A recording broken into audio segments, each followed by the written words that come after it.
With it warming up outside, I'm heading out to the grill, and I've got a marinade that'll take about 1 minute, but deliver a lot of flavor. Let's check it out.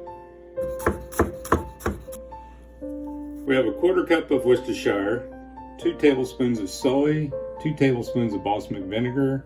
We have some chopped garlic, onion powder. I like onion powder in this marinade. There's something about it that's nostalgic for me. Next to that is some oregano. We have some cracked black pepper, and we have our beef. We're gonna build flavor on this beef by marinating it. So we're gonna add all those ingredients to a Ziploc bag. We're gonna zip it up, try to burp out as much air as you can, and we'll let it marinate for at least an hour up to overnight. Make sure it's in your refrigerator. Then we'll pull it out and grill it up.